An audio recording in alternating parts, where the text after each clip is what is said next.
These are pretty specific, so I'm going to toss them out there, and I don't know who in the team to direct them to. So if it's you, please just go for it.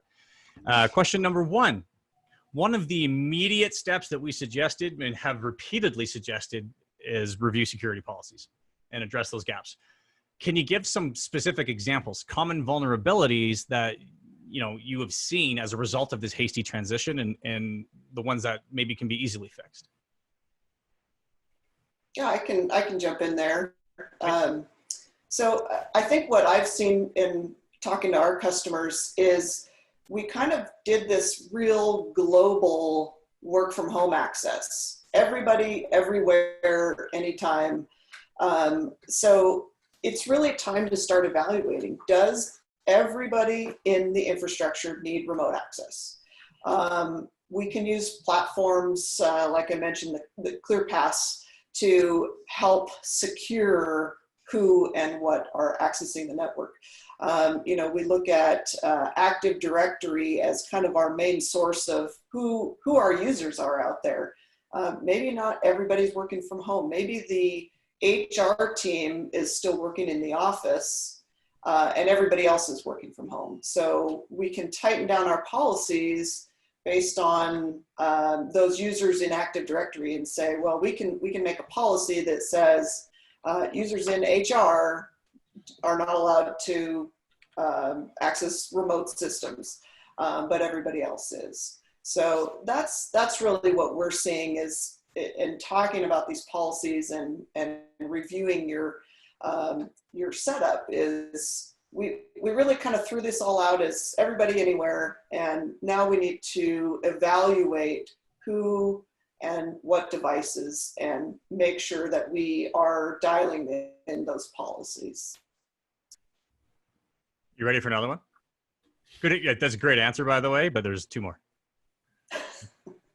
Do the admins managing this hardware need Aruba-specific training to become proficient, or is it intuitive? That kind of thing. And if you missed it, it's actually admin. So he got confused by his Canadian accent of admin. So sorry, and what did you say? Just checking. One of us speaks the Queen's. Speaks the language the country was. Who wants to answer that question? I can at least start it off. I do a lot of ClearPass deployments with our customers. So when I'm talking about that platform specifically, typically when we as Structured come in and help a customer with a deployment, we do a lot of side-by-side work rather than me just sitting in an office by myself, kind of building configurations and policies and then hand it over and say, okay, here you go. We really try and work with the customer side by side and do a lot of OJT, on the job training, and so that they can really learn the platform as we're building.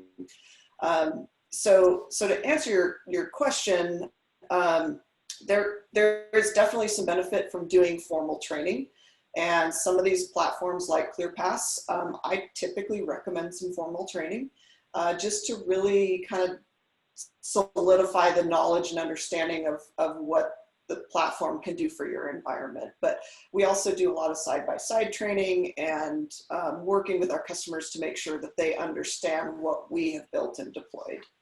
So I'm assuming the training resources that you're referencing are relatively easy to access and utilize? Oh, absolutely. Yeah, there's one of the most common, I would say, is virtual instructor-led training. So you can do a kind of a live classroom type of learning environment, but it's all virtual. So you've got a live instructor interacting just like we are today, can ask questions and interact with the instructor, but we can all be in whatever remote area we choose to be. So working with students, lab environments, and getting your hands on and touching the equipment, building out configurations, really kind of getting your feet wet. But yeah, absolutely easy to access, all virtual type environments. So. Okay. I think I'd also say as far as, all the engagements for, instruction engineers are always, knowledge transfer is always at the forefront. We always want to leave a customer feeling comfortable with the product that, we step away after however long it takes to get that implemented, but we want them to be able to feel like, we added some value to them. We added the value of giving them something they can use. Also, Aruba-specific, I'd also say, there's one great resource out there, and it's the Airheads community that's been around for so many years now. There's so much information out there. You can literally type in a natural language question into there and almost always get an answer back within a couple of hits. So, another great resource to reach out to for his training. Interesting. Awesome. Yeah, so there's one more question here, and I'm going to give it to Mr. Pacey because I think it's one of those Pacey questions. Are you ready? Are you ready for it? This is a good one. This is the best question I'm going to ask today.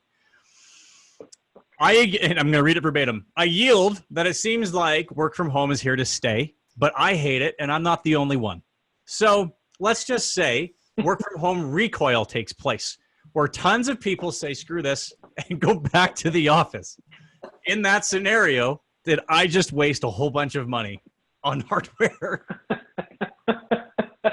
Oh, I love that question. It's funny.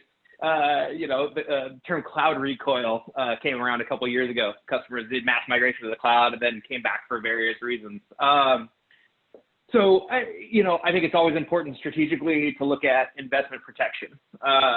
Don absolutely hit one piece of this. When I think about an Aruba AP is also an Aruba wrap. If I deploy 100 of these in my home offices, and we decide to pull that initiative back, those APs can come back and be redeployed throughout corporate environments, physical offices, et cetera. So investment protection from a hardware standpoint. We talk about investment protection from like a security and a visibility standpoint, absolutely no wasted investment. Because again, now when I'm thinking about, if I really think about how a secure, scalable work from home policy looks like, a user is a user on a certain device, and their policy is dictated, whether they're at home, in the office, et cetera. So once I build out those segmentation and security policies using ClearPass, for example, those same restrictions still need to apply when a user's in the office. Just because I'm in the office versus home doesn't mean I can still access the accounting directory as a guy in the IT department. So again, there's those.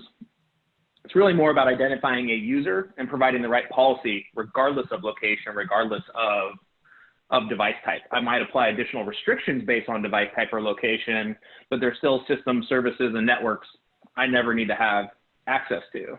And thirdly, as I look at things like the Aruba CX switching platform, with all of the visibility and programmability that it has, again, I'm only going to get more benefit out of that switching environment when I have users in the office and more traffic on it, getting more analytics, more data. I'm getting some while people are remote and still traversing that network. So I only get more if that happens. So I really do see, because of the interoperability, because of the scale and kind of the breadth of the Aruba portfolio, I'm going to get value out of that investment across whichever piece I might decide to invest in. Perfect. So my incredibly articulate friend that wrote me that question, the answer is nope, you're fine. I like your answer better, Cam.